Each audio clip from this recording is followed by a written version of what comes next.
السلام علیکم، میں ہوں تبسم ریاض رانچھا اور آپ دیکھ رہے ہیں ویژن پوائنٹ کی خصوصی رمضان ٹرانسمیشن۔ آج 21 رمضان ہے، آج مولا علی کی شہادت کا دن ہے۔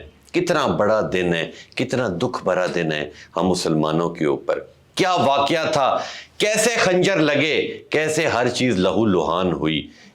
اس سے بڑی میں کیا بات کروں کہ ہمارے اوپر یہ ایک بڑا دن ہے کہ نہ جانے وہ ہستی بھی اس دنیا سے چلی گئی۔ آج ہمارے ساتھ ایک بڑے ہی زبردست اسکالر موجود ہیں، ان سے بات کرتے ہیں۔ السلام علیکم جی۔ وعلیکم السلام ورحمۃ اللہ۔ کیا نام ہے جی آپ کا؟ فرحان گوہر حضرت۔ فرحان گوہر صاحب، بہت شکریہ آپ آئے۔ فرحان گوہر صاحب، آج 21 رمضان ہے، مولا علی کی شہادت کا دن ہے۔ وہ کیا واقعہ تھا، وہ کیا منظر تھا، وہ کیا سارے کا سارا منظر تھا، وہ سارا بتائیے۔ بسم اللہ و ملت اللہ والصلاة والسلام علی رسول اللہ۔ مرتضیٰ شیر حق اشجع الاشجعین، ساقی شیر و شربت پہ لاکھوں سلام۔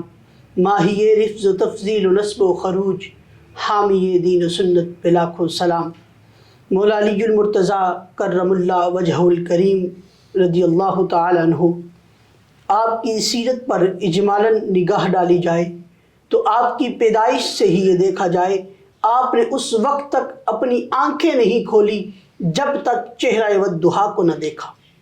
جب آپ کی پیدائش اور آپ کی ابتدا ایسی ہوئی تو پھر زمانے نے دیکھا کہ ہجرت کی شب جب علی المرتضیٰ کرم اللہ وجہ الکریم آقا امام الانبیاء صلی اللہ علیہ وسلم کے بستر پر آرام فرما رہے تھے، اور وہ بستر ایسا تھا کہ کفار اور مشرکین آقا امام الانبیاء کے کاشانہ نبوت کے باہر انتظار کر رہے تھے کہ کب محمد مصطفیٰ صلی اللہ علیہ وسلم اس گھر سے باہر تشریف لائیں اور ہم نعوذ باللہ من ذالک نقل کفر نباشد کہ نبی آخر الزمان صلی اللہ علیہ وسلم کو قتل کر دیں۔ لیکن جب ان لوگوں نے دیکھا کہ حضرت علی المرتضیٰ گھر سے باہر نکل رہے ہیں تو شاعر نے اس کی منظر کشی کی کہ کپڑے وہی، چادر وہی، دستار وہی ہے، چلتا ہے تو لگتا ہے اللہ کا نبی ہے، انگشتے بدن داہیں سب مکے کے کافر کہ سویا تو محمد تھا یہ جاگا کیوں علی ہے۔ وہ حیران تھے کہ سویا محمد تھا یہ جاگا کیوں علی ہے۔ تو حضرت علی المرتضیٰ نے اس وقت بھی آقا امام الانبیاء صلی اللہ علیہ وسلم کے عزت کے اوپر، ناموس کے اوپر پہرا دیا۔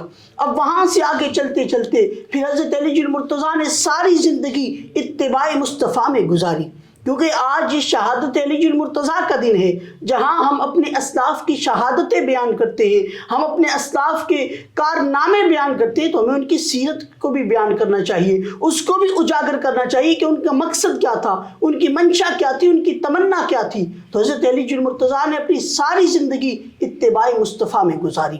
پھر حضرت فاطمہ بنت امیس جو بخاری شریف، مسلم شریف کی روایت ہے، آپ فرماتی ہیں کہ میں نے ایک لمحہ ایسا بھی دیکھا کہ نماز عصر کا وقت ختم ہو گیا، سورج ڈوب چکا تھا، لیکن میں نے پھر دیکھا کہ اچانک ٹیلوں پر، پتھروں پر ویسی روشنی چمک رہی تھی جیسی عصر کے وقت چمکتی ہے۔ تو اس کی وجہ کیا تھی؟ وہ وجہ یہ تھی کہ حضرت علی المرتضیٰ کی گود مبارک میں آقا امام الانبیاء صلی اللہ علیہ وسلم اپنا سر انور رکھ کر آرام فرما رہے تھے۔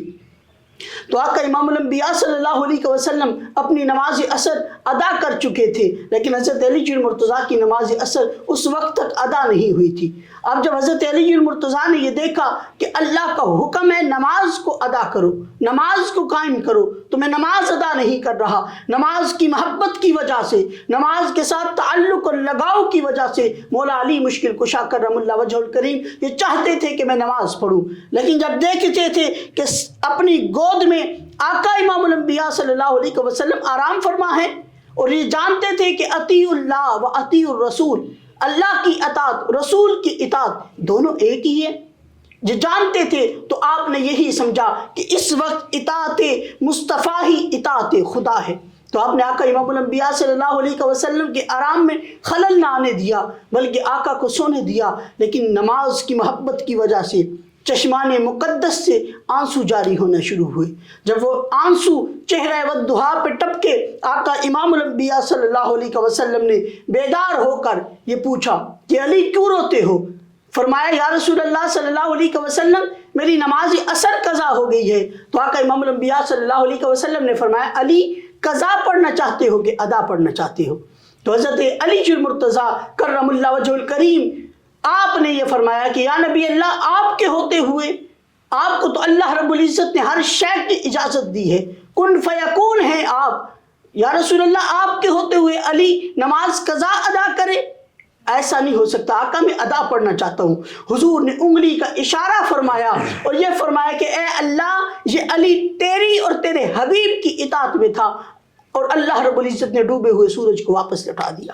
ڈوبا ہوا سورج جسے پلٹ کے دیکھے اسے ہم اپنے عقیدے میں علی کہتے ہیں۔ زمانے سے علی والوں کی سلطانی نہیں جاتی، اسی باعث منافق کی پریشانی نہیں جاتی۔ علی کے منکروں کی عاقبت پہچان لو لوگو، جب وہ مرتے ہیں ان کی شکلیں پہچانی نہیں جاتی۔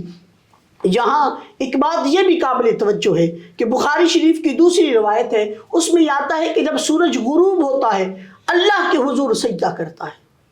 گویا جب حضرت علی المرتضیٰ کی نماز قضا ہو رہی تھی تو وہ سورج اللہ کے حضور سجدہ ریز ہو رہا تھا، اس نے وہاں سجدہ چھوڑ کر حضرت علی المرتضیٰ کے لیے واپس طلوع ہوا، اور وجہ کیا بنی؟ وجہ یہی بنی کیونکہ علی المرتضیٰ جو تھے وہ آقا امام الانبیاء صلی اللہ علیہ وسلم کی اتباع میں تھے، حضور کی اطاعت میں تھے، حضور کی فرما برداری میں تھے۔ تو یہ حضرت علی المرتضیٰ کی ساری زندگی کے اوپر نظر ڈالی جائے تو وہ اطاعت مصطفیٰ اور اطاعت خدا کا پیکر نظر آتے ہیں، منبع علم و حکمت نظر آتے ہیں۔ حضرت علی المرتضیٰ خود منبر پہ بیٹھ کر یہ فرمایا کرتے تھے کہ پوچھو جو پوچھنا چاہتے ہو، کیونکہ حضرت علی کا فرمان ہے کہ قرآن کا سارا علم سورۃ الفاتحہ میں ہے، سورۃ الفاتحہ کا سارا علم بسم اللہ میں ہے، بسم اللہ کے با کے اوپر بھی اگر میں علی المرتضیٰ تفسیر لکھنا شروع کروں تو 70 اونٹ اسے اٹھانے کے قابل ہو جائیں۔ اس قدر آپ کا علم تھا، اس قدر یہ اعلیٰ شخصیت تھی جو اسلام کے چوتھے خلیفہ تھے، اور وہ تیسرے خلیفہ ہیں کہ جن کو شہید کیا گیا۔ اس سے قبل حضرت فاروق اعظم رضی اللہ تعالیٰ عنہ کو شہید کیا گیا، اس کے بعد حضرت عثمان بن عفان رضی اللہ تعالیٰ عنہ ذو النورین ہیں، آپ کو شہید کیا گیا۔ اس کے بعد اسلام کے چوتھے خلیفہ حضرت علی المرتضیٰ کرم اللہ وجہ الکریم کو شہید کیا گیا، اور زمانے کو یہ بتایا جاتا ہے کہ یہ جو حضرت علی المرتضیٰ ہیں یہ اہل بیت کے فرد میں سے ہیں، اور وہ جو شیخین جو اصحابہ کرام میں سے ہیں ان کے درمیان تو محبت ہی نہیں تھی۔ حالانکہ اگر کتب سیر و تاریخ کا مطالعہ کیا جائے تو ان کی آپس میں باہمی محبت اور تعلق کا ایسا رشتہ ہے کہ تاریخ اس کی نظیر پیش کرنے سے قاصر ہے۔ آپ دیکھیں کہ حضرت ابو بکر صدیق رضی اللہ تعالیٰ عنہ حضور کی مجلس میں تشریف فرما ہے، اصحاب النجوم کے 1.25 لاکھ ستارے جو ہیں تاروں کی طرح چمکتے ہوئے صحابہ بھی حضور کی مجلس میں تشریف فرما ہے۔ آقا امام الانبیاء صلی اللہ علیہ وسلم نے دیکھا کہ حضرت علی المرتضیٰ دروازے سے تشریف لائے۔ حضرت علی المرتضیٰ کی یہ خواہش ہوئی کہ میں حضور کے قریب بیٹھوں، لیکن وہاں حضرت ابو بکر صدیق رضی اللہ تعالیٰ عنہ بیٹھے تھے۔ حضور نے دیکھا کہ اب کون ہے جو حضرت علی المرتضیٰ کو جگہ دے گا۔ حضرت ابو بکر صدیق رضی اللہ تعالیٰ عنہ اپنی جگہ سے اٹھے، حضرت علی کی محبت میں، حضرت علی کے ادب میں، حضرت علی کے اکرام میں حضرت علی المرتضیٰ کو جگہ دی۔ جب حضور نے یہ عمل دیکھا تو حضور صلی اللہ علیہ وسلم مسکرائے، حضور نے تبسم فرمایا اور آپ کو راحت اور اطمینان محسوس ہوا، اور ساتھ فرمایا اے ابو بکر فضل والے ہی فضل والوں کو جانتے ہیں، کرم والے ہی کرم والوں کو جانتے ہیں، شان والے ہی شان والوں کو جانتے ہیں۔ تو یہ ان کا آپس میں باہمی تعلق تھا۔ اسی طرح ایک شخص حضرت عمر فاروق رضی اللہ تعالیٰ عنہ کے پاس آتا ہے، آپ کے پاس آ کر یہ کہتا ہے کہ آپ جنت کا چراغ ہیں۔ حضرت فاروق اعظم فرماتے تو مجھے جنت کا چراغ کہتا ہے؟ تو وہ شخص ڈر گیا کیونکہ حضرت فاروق اعظم جاہو جلال والے تھے۔ تو اس شخص نے کہا یہ میں نہیں کہتا، میں نے حضرت علی المرتضیٰ کو کہتے سنا۔ حضرت فاروق اعظم نے شخص کو لیا، حضرت علی کی بارگاہ میں پہنچے، حضرت علی سے فرمایا کیا آپ مجھے جنت کا چراغ کہتے ہیں؟ حضرت علی المرتضیٰ فرماتے ہیں فاروق اعظم آپ کو میں جنت کا چراغ نہیں کہتا، بلکہ میں نے رسول اللہ صلی اللہ علیہ وسلم سے سنا، حضور نبی اکرم صلی اللہ علیہ وسلم بھی آپ کو جنت کا چراغ کہتے تھے۔ یہ وہ حضرت علی المرتضیٰ ہیں کہ جنہوں نے اسلام کی خدمت کی، جنہوں نے قرآن کی خدمت کی، کیونکہ القرآن مع علی والقرآن مع علی، کہ علی قرآن کے ساتھ ہے، قرآن علی کے ساتھ ہے۔ یہ علی المرتضیٰ وہ تھے کہ جنہوں نے ساری زندگی اپنی جو تھی وہ دین اسلام کے لیے وقف کر دی تھی۔ ان کو 40 ہجری میں 17 یا 19 رمضان المبارک میں ابن ملجم نامی ایک خارجی نے زہر آلود ایک خنجر آپ کو مارا، اور اس خنجر کی وجہ سے پھر آپ 2 دن زندہ رہے، اور جب زخموں کی تاب نہ لائے تو آپ رضی اللہ تعالیٰ عنہ نے جام شہادت نوش کیا، تو آخری جو جملہ تھا وہ قابل غور تھا۔ آپ کے زبان پر آخری جو لفظ تھے وہ یہ تھے، فزت ورب الکعبہ، لوگوں رب کعبہ کی قسم علی کامیاب ہو گیا۔ یعنی آپ نے دین کی خاطر، آپ نے مصطفیٰ کریم صلی اللہ علیہ وسلم کے اس نظام کی خاطر، اس کی ترویج و اشاعت کی خاطر اپنی زندگی وقف کر دی، خود کو راہ خدا میں قربان کر دیا، جام شہادت نوش کر لیا، اپنی داڑھی مبارک، ریش مبارک کو خون آلود کر لیا، اور جب اس قدر اپنے آپ کو دیکھا پھر فرمایا کہ فزت ورب الکعبہ، اب علی کامیاب ہو گیا۔ اور آج علی کے چاہنے والے اگر یہ ادا کو بھول جائیں جو ادا حضرت علی نے اپنائی ہے کہ اپنی کامیابی دین مصطفی کی راہ میں قربان ہونا سمجھی ہے، اپنی کامیابی حضور کی اطاعت میں زندگی گزارنا سمجھی ہے، اپنی کامیابی قرآن کے مطابق عمل پیرا ہونا سمجھا ہے، اور ہم لوگ ہیں قرآن سے منہ موڑ کر، صاحب قرآن سے منہ موڑ کر، ان کی تعلیمات سے منہ موڑ کر، اصحاب پیغمبر سے منہ موڑ کر پھر کہیں کہ ہم کامیاب ہو گئے۔ وجہ یہ ہے کہ ہم حضرت علی کے چاہنے والے ہیں، تو ایسا کبھی بھی نہیں ہوگا۔ علی کے چاہنے والا تو وہ ہوتا ہے کہ جو نماز سے محبت کرے، بالکل، جو قرآن سے محبت کرے، صاحب قرآن سے محبت کرے، کیونکہ حضرت علی المرتضیٰ کا اپنا فرمان ہے کہ میں شراب سے اس قدر نفرت کرتا ہوں کہ اگر شراب کا ایک قطرہ پانی میں ملے، وہ پانی فصل کو لگے، فصل سے گندم اگے، اس گندم سے جو کھانا پکے میں اس کھانے کو بھی حرام سمجھتا ہوں۔ تو جب انسان کے اندر حضرت علی کی محبت آ جائے اور وہ اس قدر شدت اختیار کر جائے کہ انسان اپنی ساری زندگی کو اطاعت خدا اور اطاعت مصطفیٰ میں گزارے، تو وہ یہ کہنے کا حقدار ہے کہ ہم علی والے ہیں۔ بہت شکریہ، بہت شکریہ آپ کا، میں جتنا شکریہ ادا کروں اتنا کم ہے۔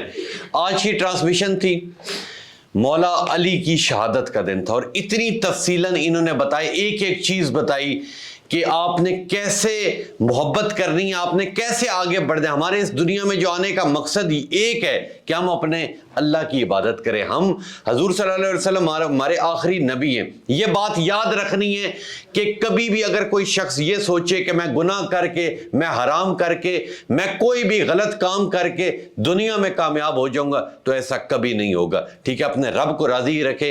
اور یہ رمضان کی آج اسپیشل ٹرانسمیشن، اب ہم سمجھ لیں کہ تیسرے عشرے کے اندر بھی انٹر ہو چکے ہیں، چند روز رہ گئے ہیں رمضان جانے میں۔ الوداع الوداع رمضان ہونے والا ہے۔ ان چند دنوں میں جو رہ گئی اس میں لوٹ آؤ، اس میں اپنے رب کو راضی کر لو، عبادتیں کرو، اور خاص طور پر غریبوں کی مدد کریں، اور جتنا ہو سکے مسجدوں کا رخ کریں۔ تو انشاءاللہ ملوں گا آپ سے کل 22ویں روزے کی ٹرانسمیشن کے ساتھ۔ تب تک لیے اپنا میزبان تبسم ریاض رانجھا کو دیجیے اجازت۔ اللہ نے کے بعد۔